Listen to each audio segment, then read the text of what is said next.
ناظرین گرامی، بہت دور ایک پہاڑی علاقے میں ایک گاؤں آباد تھا۔ اس میں دو دوست رہتے تھے، ایک کا نام مان اور دوسرے کا فان تھا۔ مان پہاڑ کی چوٹی پر جبکہ فان پہاڑ کے دامن میں رہتا تھا۔ وہ بچپن کے دوست تھے مگر ان کی عادتوں میں بہت فرق تھا۔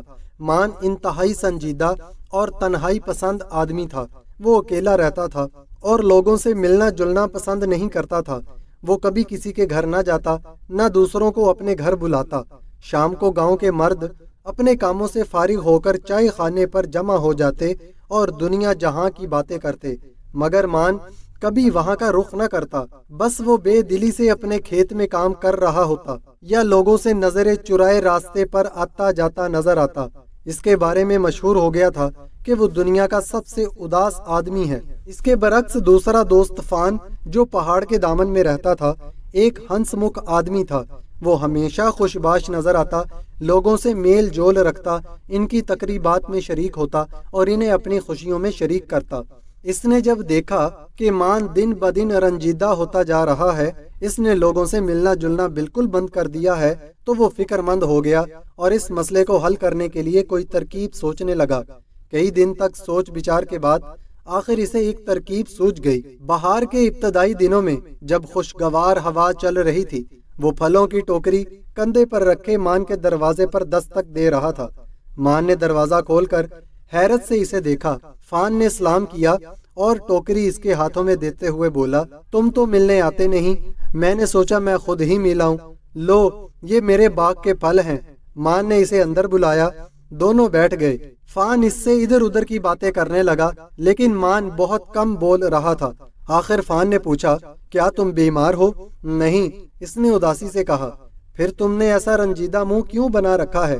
چلو بازار کا چکر لگا کر آتے ہیں، سنا ہے سردیوں کے لیے خان بابا کے پاس اچھا کپڑا آیا ہے۔ مان کشاں کشاں اس کے ساتھ چل دیا۔ فان نے اپنے لیے کپڑوں کا ایک جوڑا خریدا اور دوسرا مان کو بھی تحفتاً دلا دیا۔ مان منع کرتا رہا مگر فان نہ مانا۔ پھر دونوں رخصت ہو کر اپنے اپنے گھر چلے گئے۔